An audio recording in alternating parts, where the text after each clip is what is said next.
الحمد لله وكفى وسلام على عباده الذين اصطفى أما بعد فأعوذ بالله السميع العليم من الشيطان الرجيم. بسم الله الرحمن الرحيم. وعن أبي هريرة رضي الله تعالى عنه قال قال رسول الله صلى الله عليه وسلم: لا يغتسل أحدكم في الماء الدائم وهو جنوب. أخرجه مسلم. وللبخاري: لا يبولن أحدكم في الماء الدائم الذي لا يجري ثم يغتسل فيه. ولمسلم: منه. ولأبي داود: ولا يغتسل فيه من الجنابة.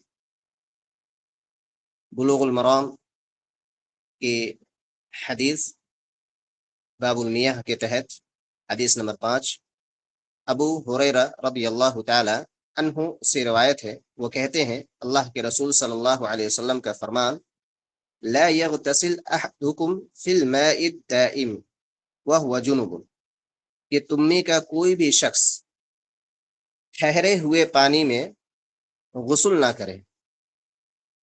کس حالت میں غسل نہ کرے؟ وهو جنوب، اس حال میں کہ وہ جنابت کی حالت میں ہے، وہ جنبی ہو، تو اس میں جو ہے ٹھہرے ہوئے پانی میں جو ہے غسل نہ کرے.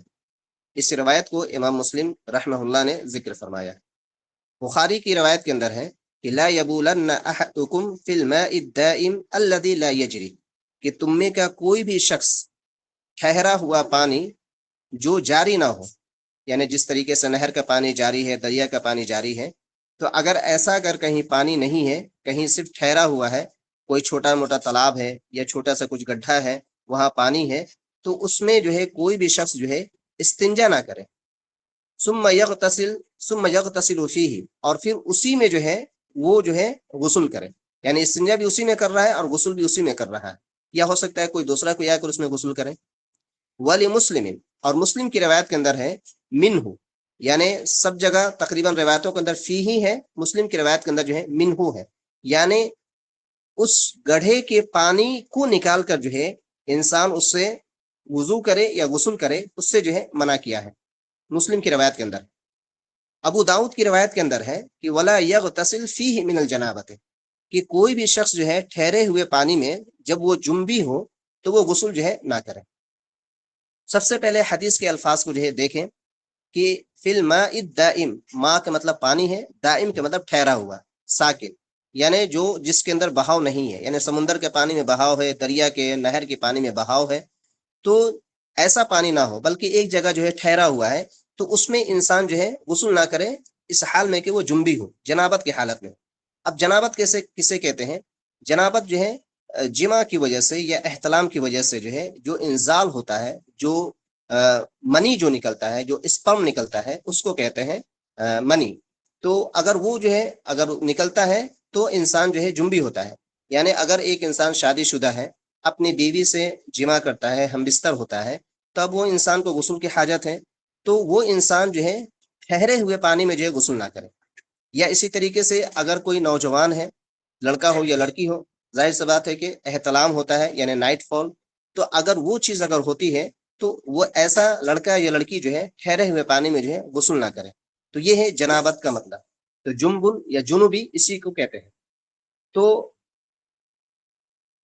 مسلم کی روایت کے اندر جو ہے اس بات سے جو ہے منع کیا گیا ہے.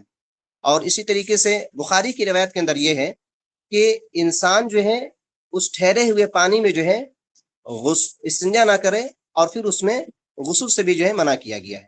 یعنی دو چیز سے منع کیا گیا ہے کہ انسان جو ہے ٹھہرے ہوئے پانی میں جو ہے غسل بھی نہیں کر سکتا ہے اور اسی طریقے سے استنجا بھی نہیں کر سکتا ہے. ولی مسلم منہ، اور مسلم کی روایت کے اندر ہے کہ منہ سے مراد یہ ہے کہ اگر ٹھہرے ہوئے پانی میں اگر کوئی جنبی آدمی غسل کر لیتا ہے یا اسی طریقے سے کوئی اس کے اندر جو استنجا کر لیتا ہے، تو پھر اس پانی کو نکال کر جگ سے یا بالٹی سے نکال کر جو ہے انسان اپنے لیے پھر دوسرے کام میں استعمال میں نہیں لا سکتا. اور ابو داؤد کی روایت کے اندر آتا ہے کہ جنبی آدمی جو ہے اس ٹھہرے ہوئے پانی میں جو ہے غسل نہ کرے. تو یہ جو ممانعت جو ہے یہ تحریم ہے. اب اس اصطلاح کو یہ سمجھنا ہے، حدیث کے الفاظ کے کچھ ٹرم ہوتے ہیں، تھوڑے اصطلاحات کو بھی سمجھنا ہمیں ضروری ہے. تحریم کا مطلب یہ ہے کہ جس میں سختی کے ساتھ جو ہے جس سے منع کیا گیا ہو. تحریم کا مطلب حرام، یعنی شریعت نے منع کیا ہے کہ ٹھہرے ہوئے پانی میں جو ہے ایک دم جو ہے غسل نہیں کرنا ہے. اور اسی طریقے سے کوئی دوسرا انسان آئے پھر اس میں جو ہے وہ غسل کرے، یا اس پانی کو نکال کر جو ہے وضو کرے یا غسل کرے دوسرا انسان، تو اس سے بالکل سختی کے ساتھ جو ہے منع کیا گیا ہے، یا ٹھہرے ہوئے پانی میں جو ہے استنجا کرنے سے جو ہے منع کیا گیا ہے۔ تو تحریم کا مطلب ہے کہ جس میں بالکل سختی کے ساتھ جو ہے جس چیز سے منع کر دیا گیا۔ اور جو تنزیہ کے جو الفاظ آئیں گے، جیسے بعد کی حدیثیں جو آئیں گی تو اس میں یہ الفاظ استعمال کیا جائے گا، تنزیہ۔ تنزیہ کا مطلب یہ ہے کہ جس میں چھوڑنے کا جو ہے طلب کیا گیا ہو، طلب یعنی مطلب حکم دیا گیا ہو، لیکن حکم بھی ریکویسٹ کے طور پر ہو کہ آپ اگر اسے چھوڑ دیں گے تو اچھا ہوگا، لیکن اس میں سختی نہیں ہوتی ہے، تو اس کو کہتے ہیں تنزیہی۔ اور تحریمی کا مطلب ہے کہ جس میں سختی کے ساتھ جو ہے منع کر دیا گیا۔ تو پہلی حدیث بالکل واضح ہے الحمدللہ۔ دوسری حدیث جو ہے دیکھیں، جو 6 نمبر کی حدیث ہے، وعن رجل صحب النبی صلی اللہ علیہ وسلم، نبی صلی اللہ علیہ وسلم کے ساتھیوں میں سے ایک ایسے آدمی سے روایت ہے۔ اب دیکھیے صحابی کا جو ہے نام نہیں لیا گیا، لیکن اگر صحابی کا روایت کے اندر اگر نام نہ لیا جائے تو یاد رکھیں کہ وہ حدیث صحیح ہوتی ہے، اس لیے کہ تمام کے تمام صحابہ جو ہے عادل ہیں۔ عادل کا مطلب کہ وہ سچے ہیں، اچھے ہیں، ان سے کوئی غلطیاں یعنی کہ شریعت کو پہنچانے میں جو ہے ان سے کوئی غلطی جو ہے نہیں ہوئی ہے۔ تو تمام کے تمام صحابہ جو ہے عدول ہیں، عادل ہیں، ثقہ ہیں۔ تو صحابی رسول جو ہے کہتے ہیں کہ نہا رسول اللہ صلی اللہ علیہ وسلم، اللہ کے رسول صلی اللہ علیہ وسلم نے اس بات سے منع فرمایا کہ ان تغتسل المرأة بفضل الرجل، کہ کوئی بھی عورت مرد کے بچے ہوئے پانی سے غسل کرے، اس سے آپ صلی اللہ علیہ وسلم نے منع فرمایا۔ او الرجل بفضل المرأة، یا اسی طریقے سے کوئی بھی مرد جو ہے کسی عورت کے بچے ہوئے پانی سے جو ہے غسل کرے۔ وَلْيَغْتَرِفَ جَمِيعًا، ہاں اگر دونوں اکٹھے جو ہے چلو سے لے کر جو ہے اگر غسل کریں تو اس میں کوئی جو ہے مذائقہ نہیں ہے۔ اس روایت کو امام ابو داؤد، امام نسائی نے اس حدیث کو بیان کیا ہے، اور اس کی سند جو ہے صحیح ہے۔ تو حدیث کے پہلے الفاظ میں دیکھیں کہ فضل کا مطلب ہے کہ میں نے بچا ہوا جو زائد جو پانی ہوتا ہے جو بچ جاتا ہے، اور اسی طریقے سے وَلْيَغْتَرِفَ کے الفاظ ہیں حدیث کے الفاظ میں، وَلْيَغْتَرِفَ، تو اس کا مطلب یہ ہے کہ دونوں ہتھیلی میں جو ہے انسان جو ہے پانی لیتا ہے۔ بسا اوقات دیکھیں کہ انسان جب غسل کرتا ہے یا بچے بھی اگر نہاتے ہیں تو دونوں ہاتھوں میں پانی لے کر جو ہے پھینکتے رہتے ہیں، تو بالکل اسی طریقے سے اگر انسان جو ہے دونوں ہاتھوں کو ملا کر جو ہے اگر پانی لیتا ہے، جسے کہتے ہیں چلو سے جو ہے پانی لینا، تو شوہر اور بیوی اگر چاہیں تو ایک ساتھ جو ہے غسل کر سکتے ہیں، جیسا کہ میمونہ رضی اللہ عنہا اور دوسری بھی بیویوں کے ساتھ آپ صلی اللہ علیہ وسلم جو ہے ایک ساتھ جو ہے غسل کیا کرتے تھے۔ تو ظاہر سی بات ہے کہ اگر بڑا ٹب ہے یا بڑی بالٹی ہے تو ایک طرف سے شوہر لے کر جو ہے جگ سے جو ہے اپنے جسم پر پانی ڈال رہا ہے، دوسری طرف جو ہے بیوی جو ہے جگ سے لے کر جو ہے پانی جو ہے ڈال رہی ہے، تو دونوں کے ہاتھ جو ہے ٹکرائیں گے اس بالٹی کے اندر یا اس ٹب یا گملے کے اندر، اور اسی طریقے سے ان کے جسم کے پانی جو ہے جو چھینٹے ہوں گے تو اس میں بھی جائے گا، تو کوئی حرج کی بات نہیں۔ منع یہاں پر کس چیز سے کیا گیا ہے کہ ایک مرتبہ مان لیتے ہیں کہ پہلے جو ہے شوہر جو ہے غسل کر کے چلا گیا اور آدھا بلٹی پانی مان لیتے ہیں کہ بچ گیا، تو پھر بیوی جا کر جو ہے اس سے غسل کرتی ہے، تو اس سے منع کیا گیا ہے۔ یا اسی طریقے سے اس کے اپوزٹ کہ اگر بیوی پہلے غسل کر لی اور آدھا بلٹی پانی بچ گیا، اس کے بعد جو شوہر جا کر جو ہے پھر جو ہے اس سے غسل کرتا ہے، تو اس سے منع کیا گیا ہے۔ اب منع کرنے کی اصل علت کیا ہے؟ علت یہاں پر یہ ہے، علت یعنی ریزن، تو وجہ کیا ہے، سبب کیا ہے کہ کہیں دونوں کے ذہن میں شک پیدا نہ ہو۔ مان لیتے ہیں کہ ہوتا ہے شوہر بیوی کے درمیان بھی بسا اوقات جو ہے شک کی گنجائش رہتی ہے کسی معاملات کے اندر، تو اگر شک اگر ہو کہ ہو سکتا ہے کہ اس نے پانی میں کچھ جو ہے ملا دیا ہو، یا اچھے طریقے سے جو ہے پانی کو صاف نہ کیا ہو اور کچھ گندگی کی چیزوں کو یا شوہر ڈال دیا ہے یا بیوی ڈال دی ہے، دونوں کے دلوں میں اگر شک ہے تو پھر یہ ہے کہ اس کے بچے ہوئے پانی سے دونوں میں سے کوئی بھی جو ہے غسل نہ کرے۔ لیکن اگر شک کی اگر گنجائش نہیں ہے، دونوں کے درمیان الفت و محبت ہے، اچھے طریقے سے زندگی گزر رہی ہے، تو پھر یہ ہے کہ دونوں ایک دوسرے کے بچے ہوئے پانی سے غسل کر سکتے ہیں۔ یعنی اگر پہلے شوہر نہا کے گیا، پانی بچ گیا، پھر بیوی بعد میں جاتی ہے اپنے کام کاج کر کے، تو وہ اس کے شوہر کے بچے ہوئے پانی سے غسل کر سکتی ہے۔ اور بالکل اس کے اپوزٹ، بیوی اگر پہلے نہا لیتی ہے، شوہر بعد میں جاتا ہے، تو شوہر بھی اس سے جو ہے غسل کر سکتا ہے۔ جیسا کہ یہ آخری حدیث آج کی اس درس کی عبداللہ بن عباس رضی اللہ عنہ سے جو ہے پتہ چلے گا۔ وعن ابن عباس رضی اللہ تعالی عنہما، عبداللہ بن عباس رضی اللہ عنہما سے روایت ہے، ان نبی صلی اللہ علیہ وسلم كان يغتسل بفضل میمونۃ رضی اللہ تعالی عنہا، کہ آپ صلی اللہ علیہ وسلم میمونہ کے بچے ہوئے غسل کے پانی سے نہا لیا کرتے تھے۔ اس روایت کو امام مسلم رحمہ اللہ نے ذکر فرمایا۔ ولی اصحاب السنن، اور اصحاب سنن کی جو روایت ہے یعنی سنن میں ابو داؤد، ترمذی، نسائی، ابن ماجہ، اسی طریقے سے دار قطنی، دارمی، ابن خزیمہ اور حاکم، یہ سب جو ہے سنن کی جو ہے کتابیں ہیں۔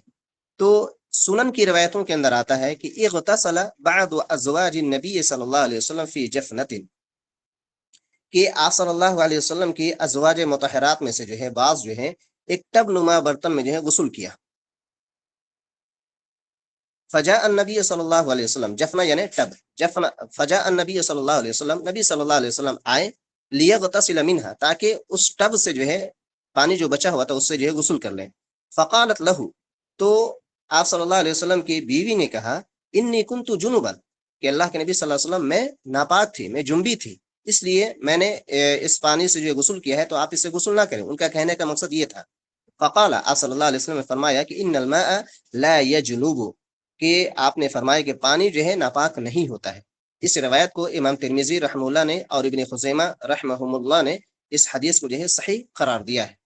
تو گویا کہ اب اس حدیث سے کس بات کی طرف اشارہ ہے کہ آپ صلی اللہ علیہ وسلم میمونہ رضی اللہ تعالی عنہا کے بچے ہوئے پانی سے آپ نے غسل کیا۔ اور ابھی اس سے پہلے کی جو حدیث تھی تو اس میں آپ صلی اللہ علیہ وسلم نے کیا کہا کہ کوئی بھی عورت یا کوئی بھی مرد ایک دوسرے کے بچے ہوئے پانی سے جو غسل نہ کرے۔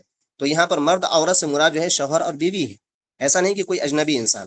تو شوہر اور بیوی جو ہے ایک دوسرے کے پانی سے ایک حدیث میں منع کیا گیا ہے، دوسری حدیث میں جو ہے کہا گیا ہے کہ آپ صلی اللہ علیہ وسلم نے ایسا کیا ہے۔ تو جو منع کیا گیا ہے تو وہ تنزیہی ہے، یعنی کہ اگر شک اگر پیدا ہوتا ہے شوہر اور بیوی کے درمیان تو وہ لوگ جو ہے ایسا کام جو ہے نہ کریں، یعنی ایک دوسرے کے بچے ہوئے پانی سے جو ہے غسل نہ کریں۔ تحریمی نہیں ہے، یعنی حرمت کے اوپر دلالت نہیں کرتا ہے۔ اور عبداللہ بن عباس رضی اللہ عنہ کی حدیث جو ہے یہ جواز کے اوپر جو ہے دلالت کرتی ہے، جواز یعنی اس کو جو ہے صحیح قرار دیتی ہے کہ اگر انسان ایسا کرنا چاہے تو کر سکتے ہیں۔ اور اس سے پہلے والی جو حدیث ہے تو وہ ترک کے اوپر جو ہے دلالت کرتی ہے۔ تو بالکل واضح مفہوم ہے کہ اگر شک اگر پیدا ہوتا ہے شوہر یا بیوی کے دل و دماغ کے اندر تو پھر یہ ہے کہ وہ ایک دوسرے کے بچے ہوئے پانی سے غسل نہ کریں۔ لیکن اگر کہیں شک کی گنجائش نہیں ہے، سب ایک دوسرے سے جو ہے محبت کرتے ہیں، تو الحمدللہ وہ ایک دوسرے کے پانی سے جو ہے یا برتن میں جو ہے اس سے جو ہے وہ لوگ جو ہے غسل کر سکتے ہیں۔ اور عبداللہ بن عباس رضی اللہ عنہ جو راوی حدیث ہے، آپ صلی اللہ علیہ وسلم نے ان کے لیے جو ہے فقہ اور اسی طریقے سے حکمت کی جو ہے دعائیں کی تھی، آپ بحر العلم تھے۔ اور میمونہ رضی اللہ عنہا جو ہے امہات المومنین ہے، نبی صلی اللہ علیہ وسلم کی بیوی ہے، آپ صلی اللہ علیہ وسلم نے ان سے جو ہے نکاح کیا تھا۔ اور 61 یا 66 یا 51 ہجری کے اندر کہا گیا کہ آپ رضی اللہ تعالی عنہا کا جو ہے انتقال ہوتا ہے۔ اللہ رب العالمین سے دعا ہے کہ اللہ رب العالمین ہمیں اور آپ کو نبی کریم صلی اللہ علیہ وسلم کی احادیث کے مطابق جو ہے عمل پیرا ہونے کی توفیق عطا فرما۔ آمین۔ اقول قولی ھذا واستغفر انه هو الغفور الرحیم۔